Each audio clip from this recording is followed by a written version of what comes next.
주님, 어느 사이에 그러한 교회와 성도의 모습이 드물어가고 있는 이 시대에 우리가 살고 있습니다. 이 아침에 다시 한번 우리의 청사진을 보게 하시고 주님께서 핏값으로 사실 수밖에 없었던 그 값진 교회의 형상으로 성도의 모습으로 거듭나게 하여 주시기를 소망합니다. 이 아침을 깨우신 우리 주님, 이 가운데 찾아오셔서 이 짧은 시간이라도 우리의 마음을 가지고 주님께서 씨름하여 주시옵고 우리의 심령을 주님께서 되살려 주시옵고 주의 말씀으로 소생케 하여 주시기를 소망합니다. 예수 그리스도의 보혈 우리를 덮어주시고 주님 이 가운데 임재하여 주시고 주 성령께서 기름 부어주시사 사람의 입술로는 도저히 전할 수 없고 주님의 지혜가 없이는 깨달을 수 없는 하나님의 경영을 알게 하여 주시기를 소망합니다. 살아계신 우리 주 예수 그리스도 이름으로 기도합니다. 일반적으로 우리가 너무나 잘 알고 있는 현숙한 여인에 대한 기록입니다. 어렸을 때 이러한 여인을 만나고자 얼마나 기도를 해왔는지, 그러나 이 말씀을 읽으면 읽을수록 한 가지 더 명확하게 깨달아지는 사실이 있습니다. 그것은 지금 이 기록은 어떠한 여인이 되기 위한 그 현숙함의 목록이라고 하기보다 이것은 하나님의 백성에 대한 소개가 아닌가 생각이 됩니다. 즉, 이 내용은 교회에 대한 요구인 것입니다. 그 진리를 깨달은, 그 비밀을 깨달은 성경을 통해서 끊임없이 외쳐왔던 하나님의 마음을 깨달은 사도 바울이 에베소서에서는 이렇게 우리에게 정리를 해주고 있습니다. 그러므로 사람이 부모를 떠나 그의 아내와 합하여 그 둘이 한 육체가 될지니 이 비밀이 크도다. 나는 그리스도와 교회에 대하여 말하노라. 즉 오늘 여기서 우리가 살펴보고자 하는 내용은요, 이러한 여인이 돼야지 혹은 이러한 여인을 만나야지라는 어떤 율법적인 교훈이 아니라 그리스도가 핏값을 주고서 살 수밖에 없었던 교회를 향해서 바라고 계신 청사진이라고 생각을 합니다. 지금 이 시대에 한 가지 문제가 있다면 교회나 성도나 그 안에서 지혜가 메말라가고 있는 현상이 아닌가 싶으며, 또는 그 현숙한 그 성품이 드물어가는 시대가 되지 않았나 생각이 됩니다. 그래서 이제는 우리의 모습으로 돌아옴으로 주님께서 그토록 바라셨던 그 형상으로 빚어짐으로 건강한 교회, 성숙한 성도, 그리고 이 도성에서 칭찬받는 하나님의 백성으로 다시 한번 한 걸음을 내디딜 수 있는 축복이 있으시기를 주님으로 축원합니다. 그래서 오늘 이 시간 이 말씀을 다음과 같은 세 가지로 나누어서 짧게 오늘 이 아침에 살펴보도록 하겠습니다. 첫 번째, 현숙한 여인의 사명, 즉 이 현숙한 여인은 무엇을 위해 인생의 목적을 삼고 존재하는가. 두 번째, 현숙한 여인의 열정, 현숙한 여인의 열심입니다. 이 여인의 그 모습에 대해서 우리가 조금 더 구체적으로 정리할 수 있으면 좋겠습니다. 그리고 마지막 세 번째, 현숙한 여인의 남편에 대한 소개를 한번 우리가 받아보도록 하겠습니다. 그럼 첫 번째 따라해 주시면 좋습니다. 현숙한 여인의 사명. 이 말씀은 21절부터 25절까지의 말씀으로 구성이 되어 있습니다. 어떤 분들은 이렇게 생각하실 것입니다. 본문 말씀이 10절부터 시작했는데 왜 10절부터 20절까지의 말씀을 건너뛰고 왜 처음부터 21절부터 25절까지의 말씀을 살펴보고 있는가라는 질문을 하실 것입니다. 하지만 이 말씀을 준비하는 가운데 이 말씀이 갖추고 있는 그 문법상 형태를 발견하게 되었습니다. 이 말씀은 영어로는 chiasm, 우리말로는요 교차 배열법이라는 형태로 구성이 되어 있습니다. 즉 10절부터 20절까지의 말씀과 26절과 31절까지의 말씀이 지금 우리가 살펴보고자 하는 21절부터 25절까지의 말씀으로 향하고 있다는 것입니다. 즉 이 말씀은요 23절을 기준으로 경상으로 이루어졌습니다. Mirror image. 그래서 결국 10절부터 시작한 말씀은 23절을 향해서 달려가고 있고요. 그리고 31절부터의 말씀은 다시 되돌아 23절을 향해서 달려가고 있습니다. 그래서 가장 중심에 서 있는 말씀부터 살펴보는 것이 옳다고 생각합니다. 따라서 이 말씀의 가장 중심에 서 있는 23절 말씀을 우리가 살펴볼 때 한 가지를 깨달을 수가 있습니다. 이 여인의 존재 이유입니다. 이 여인은 인생을 무엇을 목적 삼고 살아가고 있는가? 이 여인이 지금 발휘하고 있는 이 수많은 열심과 보여주고 있는 이 엄청난 현숙함이 결국은 무엇을 이루어내기 위함인가? 라는 질문이에요. 한번 따라하시면 되겠습니다. 남편을 존귀케 한다. 23절 말씀 다 같이 한 목소리로 읽겠습니다. 23절 말씀 다 같이 한 목소리로 읽겠습니다. 시작.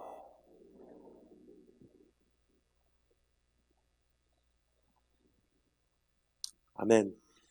지금 우리가 살펴보고자 하는 잠언 31장, 흔히 알려진 이 현숙한 여인의 기록, 거기에 가장 중심에 서 있는 기둥된 말씀은 바로 그 여인의 인생의 목적입니다. 남편을 존귀케 하는 목적. 현숙한 여인의 열심이나 선행이나 수고의 최고 궁극적 업적, 성취, 목적은 그 남편으로 하여금 존귀케함을 얻게 하는 것입니다. 여기서 우리가 한 가지 먼저 정리하기를 원하는 것이 있습니다. 교회의 궁극적 사명이 되어야 하는 것이 바로 남편 되신 예수 그리스도를 영화롭게 하는 것이라고 말씀드리고 싶습니다. 사실 교회의 성취를 또 한 해의 모든 사역을 평가하는 기준도 여기 있다고 생각을 합니다. 어떠한 건물을 세웠는지, 예배가 얼마큼 화려했는지, 지금 어떠한 봉사 활동이 이루어지고 있는지, 그러한 것이 아니라 지난 한 해를 통해서 예수 그리스도가 예배 가운데 각 성도님들의 삶 가운데 얼만큼 영화롭게 되고 얼만큼 인정받았는가라는 질문 앞에 우리가 오늘 이 가운데 서기를 원합니다. 교회의 성취를 평가하는 것, 교회의 그 존재 이유를 평가하는 것은 건물의 크기도 아니요, 사역의 화려함도 아니요, 성도의 숫자도 아니라 예수 그리스도가 오늘 나의 삶에서 영화롭게 되고 있는가라는 질문이라는 사실입니다. 교회의 존재 이유는, 성도의 신앙의 목적은 교회의 머리 대신 성도의 주인 대신 예수 그리스도를 영화롭게 하는 것이기 때문입니다. 그래서 오늘 이 새벽에 한번 지나온 한 해를 돌아보시고 앞으로 나가야 될 길이 어디인지 한 번 더 점검할 수 있는 기회가 되기를 소망합니다. 어떤 교회 가면요 정말로 사역이 많더라고요. 예배도 화려하고요, 성도님들도 얼마나 그렇게 많이 차고 넘치는지. 근데 가만히 보잖아요, 예수님이 안 계신 곳들이 참 많은 것 같습니다. 예수님보다도 한 사람의 유능한 사역자가 두드러지고요, 예수님보다도 어떤 프로그램 위주로 모든 것이 진행이 되고요, 예배를 마치고 나왔는데 주님을 정말 뜨겁게 더 사랑하고 싶다 하는 갈망함보다도 어떻게 하면 한 시간이라도 빨리 마치고 우리 교우들하고 교제할까에 관심이 가 있는 것을 보게 될 때 우리 한 가지 분명히 알 수 있는 것은요, 성경적 기준으로 볼 때는 그 교회는 실패해요. 오늘 하나님의 기준 앞에서 지나온 한 해, 오늘 나의 성도로서의 삶, 그리고 이제 우리 교회가 나가야 될 그 자리를 한 번 더 확인할 수 있는 기회가 되었으면 좋겠습니다. 두 번째, 그 여인의 사명입니다. 따라하시면 되겠습니다. 안식을 취하게 한다. 우리 22절과 24절, 조금 전에 말씀드렸듯이 23절을 중심으로 경상으로 이루어진 교차 배열법인 거로 23절부터 이제 둘로 갈라져서 흩어지게 됩니다. 그래서 23절을 기준으로 22절, 24절 말씀 똑같은 이미지로 형성이 되어 있습니다. 다 같이 한 목소리로 22절 그리고 24절 말씀 읽겠습니다. 다 같이 읽겠습니다. 시작.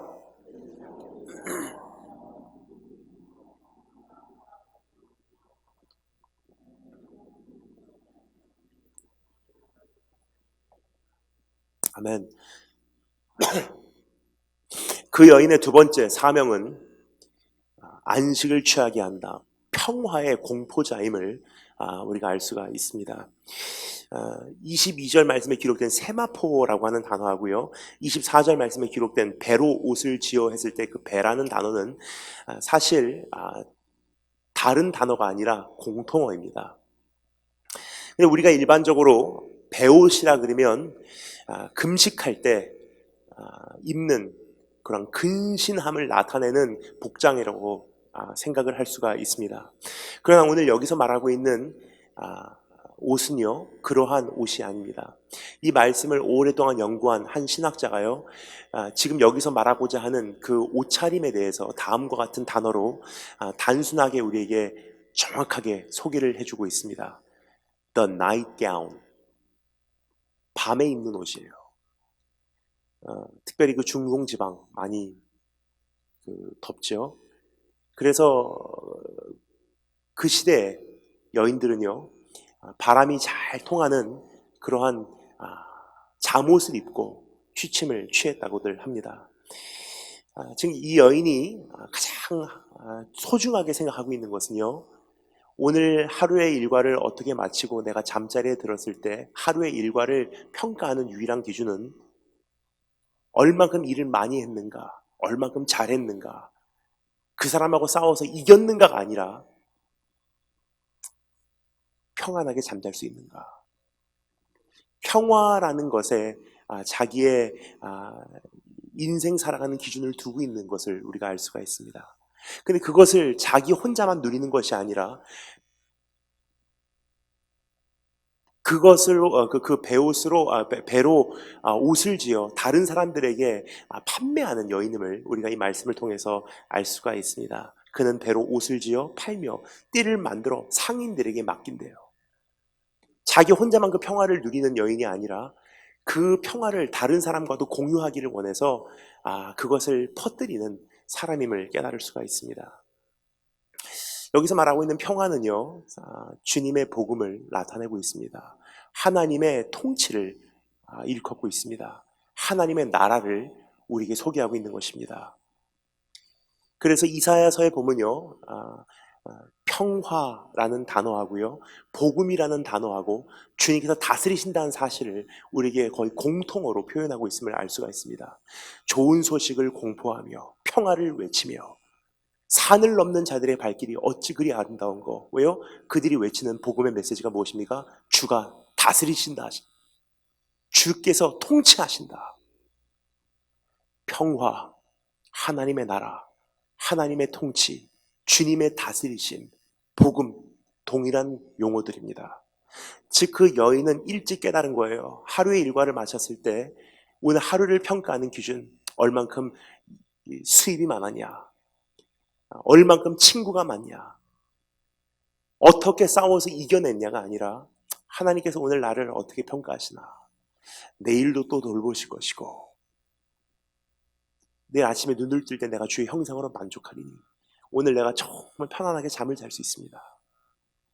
히브리서에 보면 안식에 대해서 우리에게 이렇게 소개하고 있는 내용을 접할 수가 있습니다. 출애굽을 한 이스라엘 민족이요,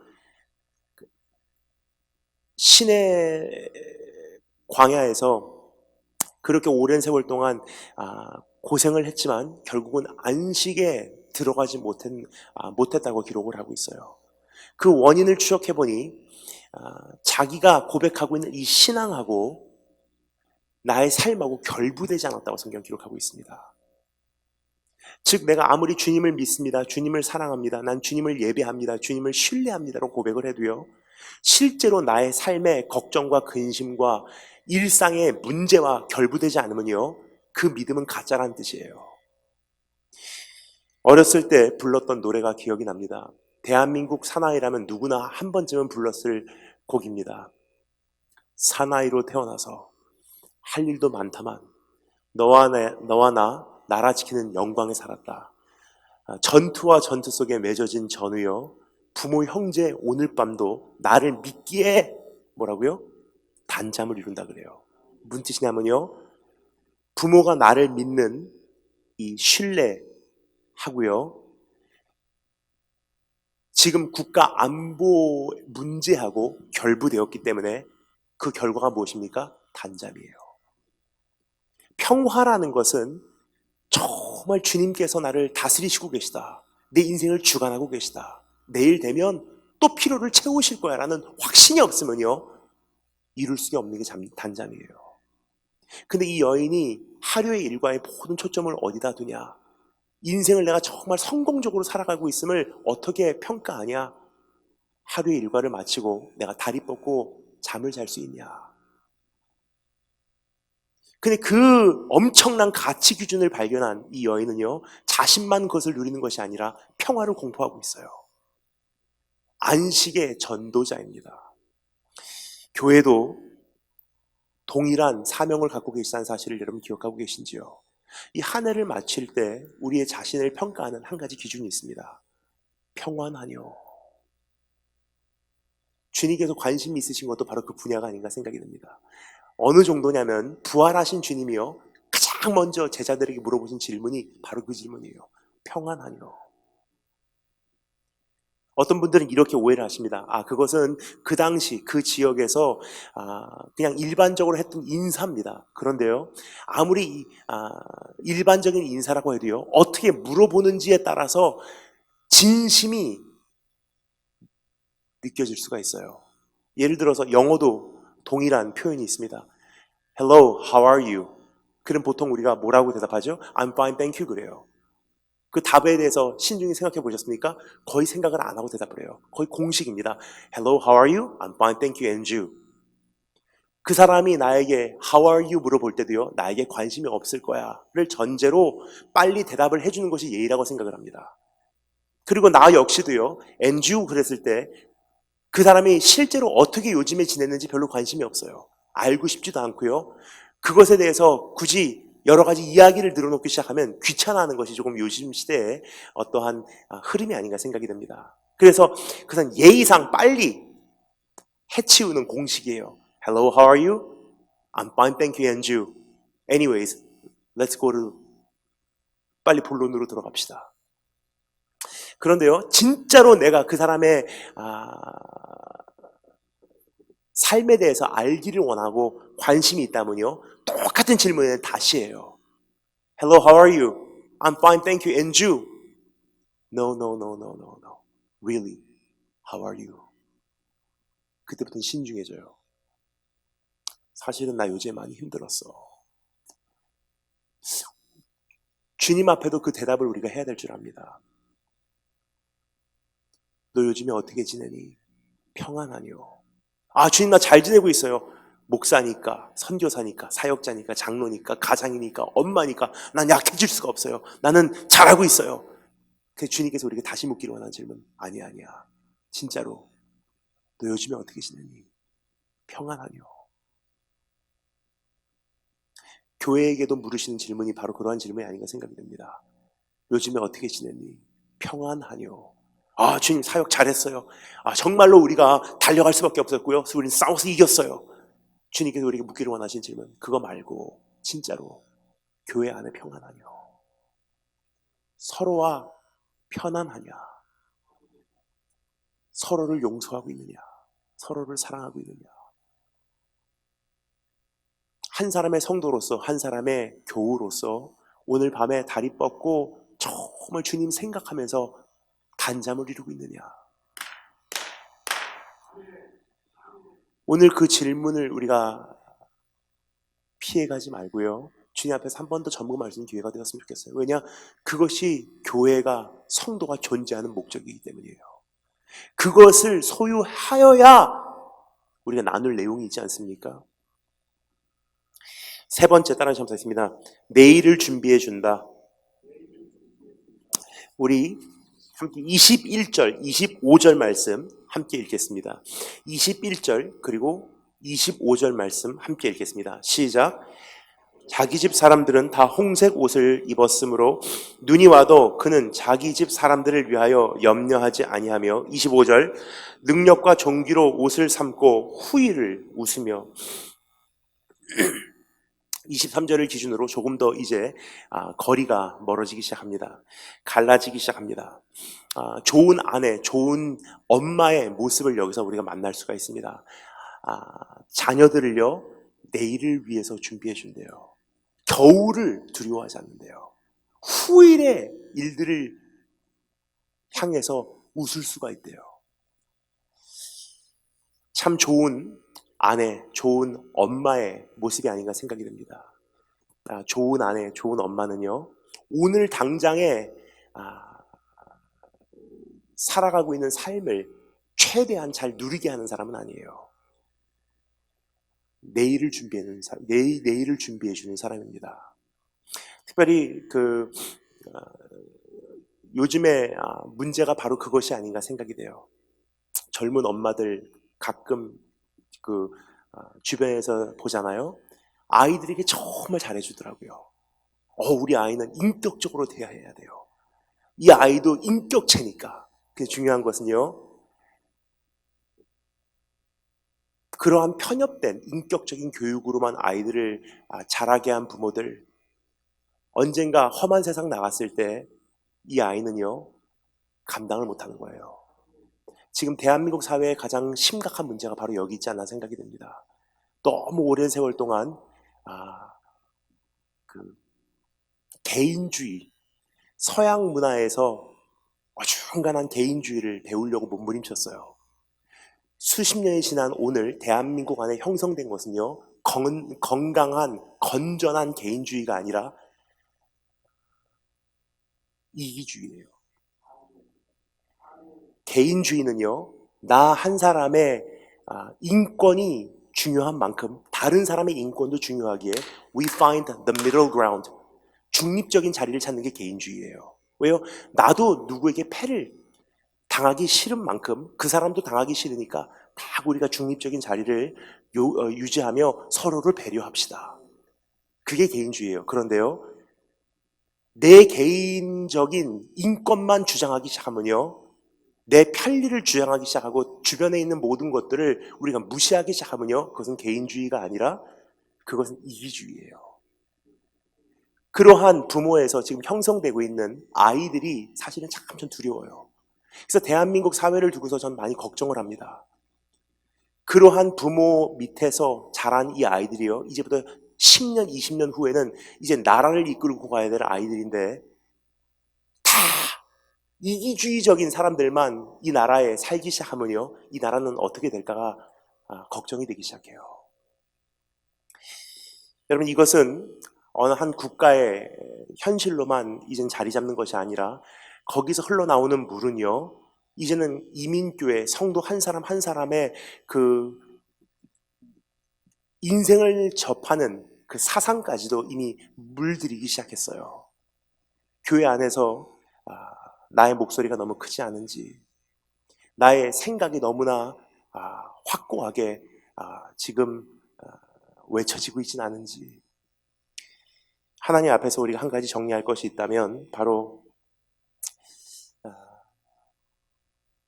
오늘 나의 생각 접으시고 교회의 평화를 위해서 하나님 앞에서 정말 다시 한번 우리의 참된 신앙을 쌓아나가지 않으시렵니까? 그렇게 오늘을 준비하시고 그렇게 견고히 우리 터를 만들어내신다면요, 후일에 우리가 웃을 수 있을 거예요. 만만치 않은 시대를 이젠 교회적으로 준비할 수 있을 거라고 생각합니다. 세상이 뒤집어져도요, 주님의 나라는 쇠하지 않기에 견고한 교회만 있으면요, 마지막 시대에 성도들이 피할 곳이 있거든요. 내일을 준비하는 교회를 우리가 지금 세워가고 있는지, 우리 자녀들을 내일을 위해서 우리가 예비해주고 있는지. 한국에 제가 오래전에 갔었던 교회가 하나 있는데 그 교회에서 저는 참 많은 큰 도전을 받았습니다. 그 교회 가니까 금요 기도회에서 말씀을 전하게 되었는데 우리 청소년 청년들 대상으로 말씀을 전하게 되었습니다. 근데 제가 금요일 저녁에 이제 8시부터 9시까지인가 이렇게 말씀을 전하게 되고요. 잠시 간식 먹고 우리 학생들은 교복을 입은 채로 강당 구석구석에 뿔뿔이 흩어져서 이제 기도회를 갖게 되었습니다. 이제 그 아이들이 밤새도록 거기서 기도를 한대요. 새벽 예배까지.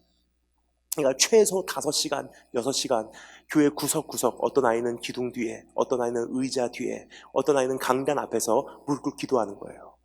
야, 대단한 교회다. 학생들이 중학교, 고등학교를 마치고요. 교복 입은 채로 교회 와서 말씀 듣고 부산이니까 국밥 한 그릇 먹고 그 다음에 기도회를 시작했어요. 감탄을 했습니다. 그리고 그 아이들의 모습을 뒤에서 가만히 지켜보니까 아이들이요 다 자고 있어요. 근데 그 기도하는 모습이 졸면서라도 거기 무릎 꿇고 있는 모습이 참 귀하더라고요. 근데 그 목사님께서 저에게 이제 설명을 해주세요. 다니엘 김 선교사님, 저는 이 아이들이 잘 것을 알고서 교회로 불렀어요. 자면서라도 괜찮으니까 여기 앉아 있으라고. 그 이유가 무엇이냐? 참 저는 그 목사님의 말씀을 들으면서 공감을 했습니다. 교회에서 일주일에 한 번만이라도 와서 기둥 뒤에서, 의자 뒤에서, 강단 앞에서 꼬꾸라져 엎드려 잠든 아이들은요, 기도하는 신용이라도 했던 아이들은요, 지금은 몰라요. 하지만 10년 후에, 20년 후에 언젠가 부모님이 떠나고, 언젠가 모교회를 떠나고, 담임 목사님 안 계시고, 나를 이끌으셨던 전도사님이 이제는 안 계시고, 정말 내가 이제까지 신앙적으로 의지했던 분들이 한 분씩 한 분씩 모습을 감춰갈 때 인생은 언젠가 홀로 서게 되잖아요. 근데 살아가다 보면 정말 막다른 골목길에 들어설 때가 얼마나 많은지.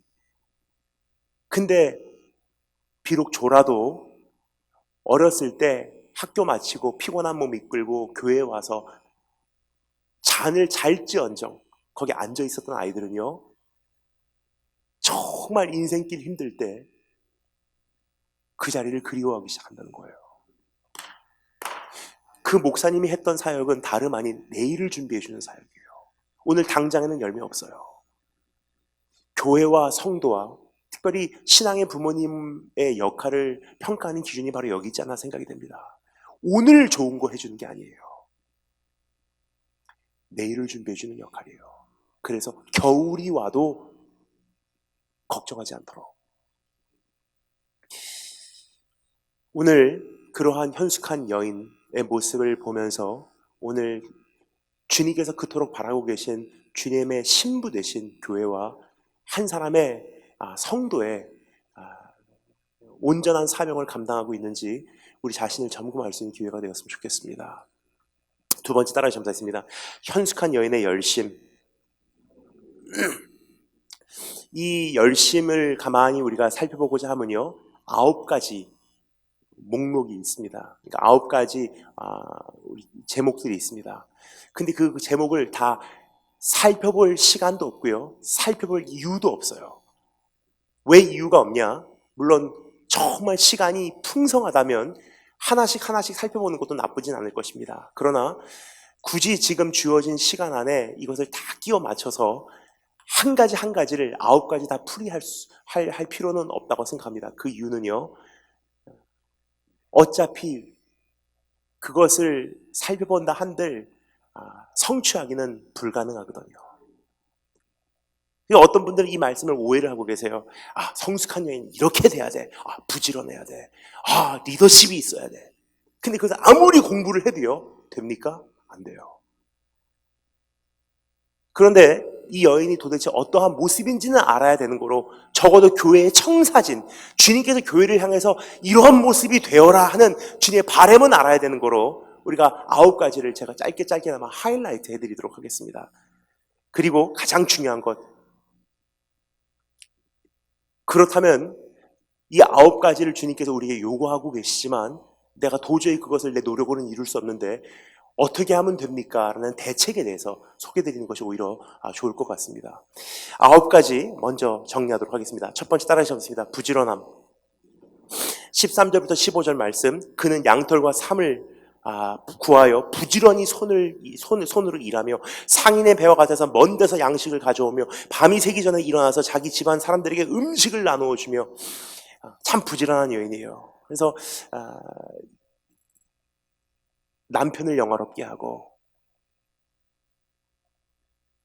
평화를 공포하고 오늘 하루의 일과를 마치고 참 행복하다. 거기에 삶의 기준을 두고 그리고 자녀들을, 남편을 내일을 위해서 준비해 주면요 사람의 손이 부지런할 수밖에 없다는 거예요. 할 일이 얼마나 많은지. 전 이번에 여기 오기 전에 인도에 있었습니다. 근데 인도에 가서 이번에 다시 한번 참 많이 눈물이 나더라고요. 지난 9개월 동안 아파서 누워 있었던 제 모습이 안타까웠어요. 그래서 기도가 바뀌었어요. 하나님, 제가 달려가다가 쓰러져서 주님 나라 가는 일은 있어도 누워서 병상에서 싸우다가 이렇게 끝나진 않게 해주세요. 왜냐하면 인도에 가니까 눈에 불이 튀어요. 할 일이 얼마나 많은지. 하나님 나라가 지금 급속도로 전진하고 있는데요. 내가 이러고 있을 때가 아니다라는 생각이 들더라고요. 여러분, 교회가 그 부지런함을 상실했다면요, 이젠 다시 한번 근신함으로 회복할 때가 되지 않나 생각이 듭니다. 부지런함. 근데 한 가지 안타까운 것은 편리주의, 실용주의적으로 가면서 한 가지 가장 중요한 것을 상실해버렸어요. 예를 들어서 편리주의, 실용주의 하다 보니까 PPT 띄워요. 핸드폰 갖고 다녀요. 그런데 이젠 부지런하게 성경 찾으면서 하나님의 말씀, 내 성경을 내가 읽진 않아요. 편리주의, 실용주의는요, 어떻게 보면 교회의 독이에요. 교회에게 가장 필요한 것은 편리한 것, 실용적인 것, 영향력 있는 것이 아니라 부지런함이에요. 오늘 그러한 모습이 내 안에 여전히 있는지. 두 번째 따라하셨습니다. 리더십. 여종들에게 일을 정하여 맡기며, 이젠 부지런한 사람들은요, 일이 보이기 시작합니다. 일이 보이기 때문에 혼자서 감당치 못한다는 사실을 깨닫게 돼요. 그럼 어떻게 됩니까? 델리게이션. 다 일을 맡기기 시작하는 거예요. 집사님 이거 해주십시오. 장로님 우리 일 같이 나눠서 합시다. 이민교회에 한 가지 두드러지는 공통점들이 있습니다. 그것은 무엇이냐면요, 교회의 덩치는 커도요, 실제로 교회를 이끌고 가는 일꾼들은 3-4%의 성도님들이시더라고요. 한 분이 얼마나 많은 직분들을 맡고 계신지, 역할들을 맡고 계신지. 하지만 이제는요, 다시 한번 내가 하겠습니다. 나에게 맡겨주십시오. 이제 분배해서 할 수 있도록 오늘 같이 그 짐을 짊어지시는 축복이 있기를 주님으로 축원합니다. 세 번째 따라하시면 되겠습니다. 경영력. 16절 말씀 다 같이 읽겠습니다. 한 목소리로 16절 다 같이 한 목소리로 읽겠습니다. 준비하시고 시작.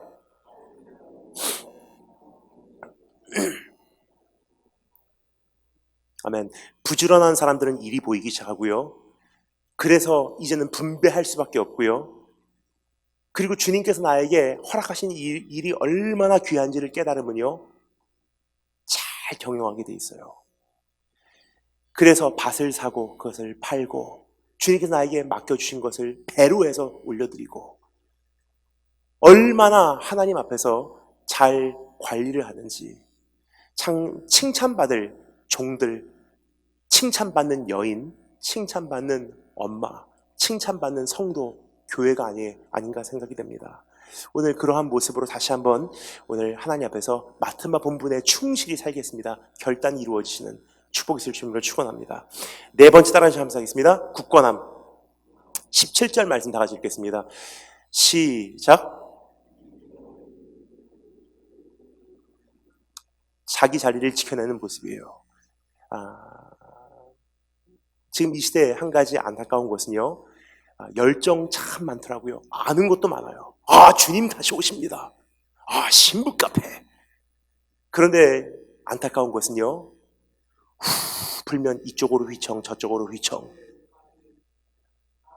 저기서 마지막 시대에 대한 집회한다 그러면 와, 저기서 무슨 베리칩에 대한 세미나 한대 와. 근데 삶은요 휘청휘청하고 있어요. 근데 여러분 약속의 땅까지 골인하는 세대를 향해서 하나님께서 뭐라고 말씀하시는지 기억하십니까? 광야의 시대 말고 이젠 약속의 땅까지 싸워 들어가야 되는 골인하는 시대, 그 세대 여호수아에게 하나님께서 딱 한마디 하세요. 좌로도 우로도 치우치지 마. 지금 이 시대에 가장 필요한 한 가지 주님의 권면의 말씀이 아닌가 생각이 듭니다. 굳건함. 하나님, 난 내 자리 지키겠습니다. 가정에서 지켜내겠습니다. 남편 돌보겠습니다. 내 자녀 내 책임입니다. 내 교회 하나님 나의 몫입니다. 난 이 예배 자리 이탈하지 않겠습니다. 아무리 고통과 어려움이 와도 난 여기서 도망가지 않겠습니다. 그런 신앙인들은 정말 극히 드물더라고요. 오늘 주님께서 우리에게 청사진을 보여주고 계세요. 왜냐?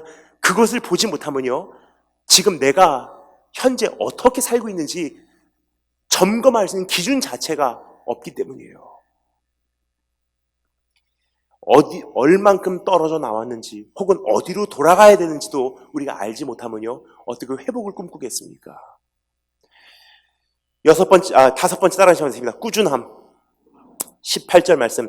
자기의 장사가 잘 되는 줄 알고, 잘 되는 줄을 깨닫고 밤에 등불을 끄지 아니하며 열매가 있든 없든 꾸준히 그 자리 지켜내는 것. 응답이 있든 없든 여전히 기도하는 것. 부흥이 되든 되지 않든 여전히 예배하는 것. 여섯 번째 따라하시면 되겠습니다. 기술력. 19절 말씀. 손으로 손뭉치를 들고 손가락으로 가락을 잡으며, 이 여인은요 지금 손뭉치를 잡았다는 것은요 지금 화장 지운 장면이 아닙니다. 손뭉치를 잡았다는 것은요 이제 가락을 돌리기 위해서예요. 왜요? 배옷을 만들어야 되거든요. 다른 사람에게 그것을 판매해야 되거든요. 꾸준하고 굳건하고, 하나님 내가 잘 관리할게요. 경영력이 두드러지게 되면요, 그때부터는 기술력이 생겨요. 누가 그러죠? 똑같은 일을요 10,000번만 하면 프로가 된대요. 전문가가 된대요. 우리가 10,000번까지도 미치지 못하는 아마추어 인생을 살아가고 있지 않은가. 하나님, 내가 기도 10,000번 이 자리 지키겠습니다. 하나님, 내가 전도 10,000번 이 자리 지키겠습니다. 꾸준하게, 굳건하게. 그러면요 이제 하나님 앞에서 우리 안에 새로운 능력,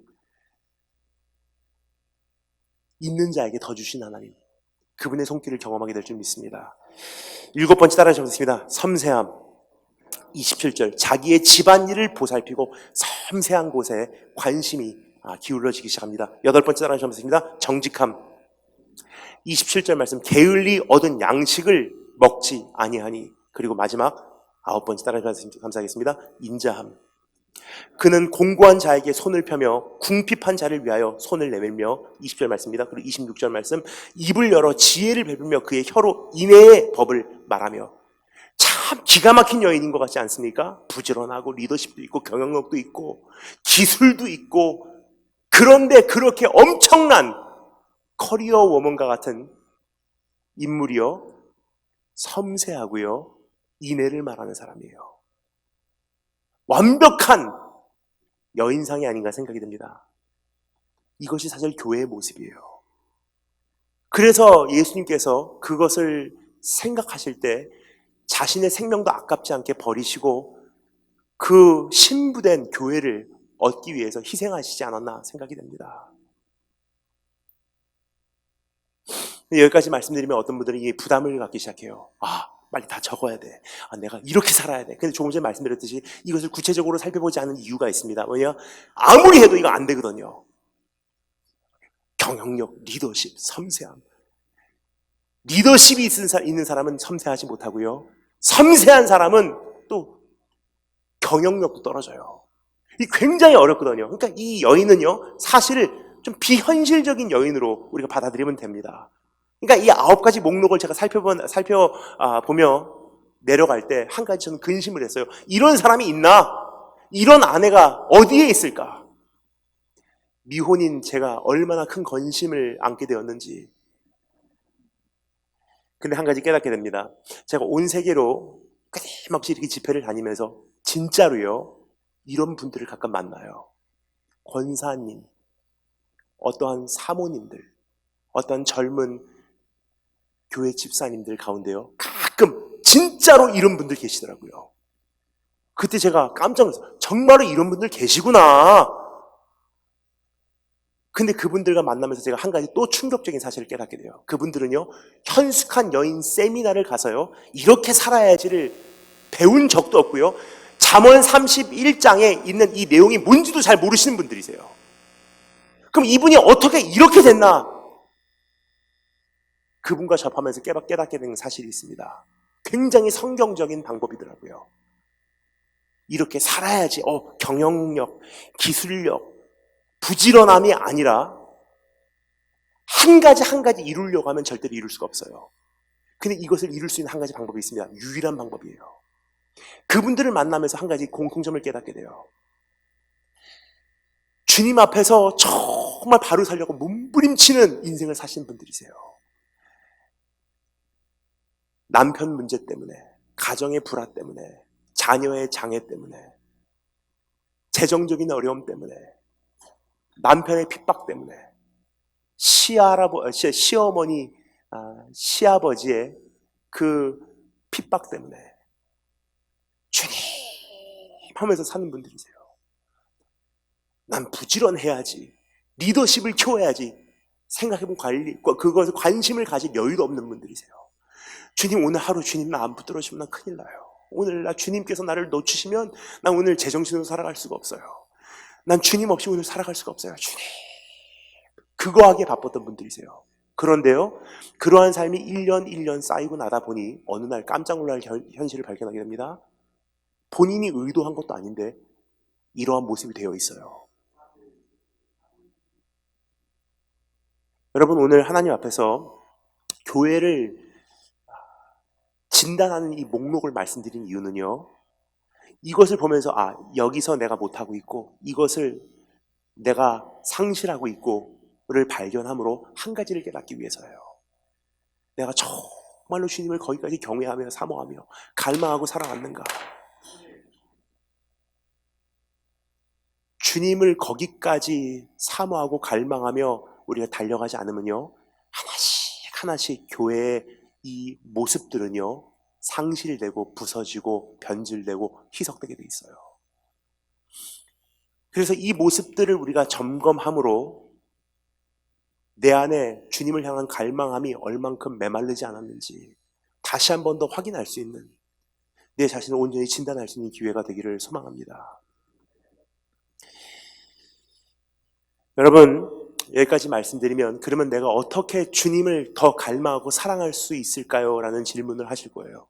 그 답을 우리 잠시 살펴보도록 하겠습니다. 마지막으로 우리 사실은 10절부터 12절 그리고 28절부터 31절 말씀인데 10절 말씀만 한 번 더 읽도록 하겠습니다. 10절 말씀 중요한 말씀입니다. 한 구절 한 목소리로 한 번 더 읽겠습니다. 시작!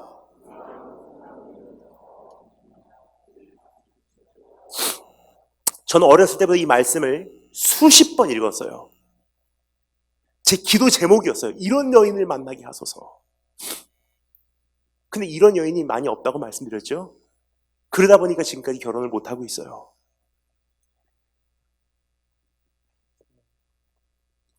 그런데 이런 여인을 만나고자 이 말씀을 많이 읽어왔는데 이 말씀을 읽으면 읽을수록 첫째, 이것은 주님의 교회를 향한 바람이고요. 또 한 가지 가장 중요한 것은 이 내용의 주인공은 여인이 아니더라고요. 오늘 이 여인의 이 말씀의 주인공은요, 이 여인의 남편이에요. 뭐냐? 지금 우리가 읽은 이 말씀을 여는 첫 번째 구절이 무엇이냐? 누가 이러한 현숙한 여인을 얻겠느냐? 이런 진주보다도 값비싼 여인 누가 얻겠느냐? 그러면서 이 여인이 얼만큼 굉장한 여인인지 소개하는 거예요. 근데 결국은 우리의 관심이 어디로 돌아갑니까? 그런 여인을 얻을 만한 남편이 도대체 누구냐는 거예요, 결국은. 그런 여인이 있으면요, 여러분, 무엇을 지불 안 하겠습니까? 그런 여인은 진주보다도 값지니라. 특별히 이 여인은 르무엘 왕의 어머니의 가장 이상적인 내 아들을 위한 아내의 형상이에요. 아들아, 이런 여인을 만나라. 여자는 이래야 돼. 그래서 잠언 31장 이 말씀은요, 르무엘 왕의 어머니가 아들에게 알려주는 조언이에요. 이런 여인을 만나야 돼. 그런 여인을 만나면 아끼지 말고 확 잡아야 돼. 무엇을 지불해서라도 괜찮아. 그러나 한 가지 또 기억하기를 원하는 것이 있습니다. 하늘나라에서 그러한 이야기가 있었지 않나 생각이 돼요. 아들아, 이러한 아내를 만나야 돼. 이러한 신부를 맞이해야 돼. 순결해야 되고, 성숙해야 되고, 신실해야 되고, 충실해야 되고, 부지런해야 되고, 너를 정말 사랑하는 그런 아내를 맞이하렴. 근데 예수 그리스도께서 사실 아버지와 함께한 결정입니다. 예수 그리스도께서 아버지께 데리고 온 아내는요, 부정한 여인이에요. 간음하는 교회, 세상과 동침하는 성도, 예수님을 온전히 사랑하지 못하는 우리, 더럽혀진 나의 모습. 근데 예수님께서는요, 아버지, 이 여인을 사랑합니다. 그리고 진주가 아니에요. 내 생명 버려서 이 여인을 사랑하기를 원해요. 그래서 핏값으로 사신 교회예요. 오늘 이 말씀의 내용과 교회와의 한 가지 운명적인 차이가 있다면요, 오늘 이 말씀은요, 이런 여인이기 때문에 남편이 진주보다도 더 값비싼 값을 치르고 왕비로 얻는 장면이고요, 교회의 현실은 그렇지가 않아요. 전혀 반대예요. 이런 모습이 아닌 우리임에도 불구하고 진주보다도 더 값비싼 예수 그리스도의 피의 값을 치르고 아내로 맞이해 주셨기에 그 사랑을 조금이나마 깨닫는 우리가, 하나님, 그러면 내가 이제 좀 바로 살게요 라고 변화돼가는 주님의 요구가 담겨져 있는 내용이 아닌가 생각이 듭니다. 여러분, 오늘 현숙하지 못한 나의 모습을 주님께서는 얼마나 그 안에서 소망하시고 꿈꾸시고 온전히 만들어내시기를 간절히 바라시고, 그리고 이 모든 과정 가운데 나를 사랑하고 계신지, 현숙하지 못한 교회를 보고서도 하나님께서 여전히 피의 값으로, 피값으로 사신 교회라고 얼마나 귀하게 여기고 계신지, 오늘 그 사실을 다시 한번 절실히 깨달으시고 이제는 그것 때문에 그 사랑의 빚진 자로서 현숙한 성도의 모습으로 나아가시는 축복이 있기를 주님으로 축원합니다. 다 같이 기도드리겠습니다.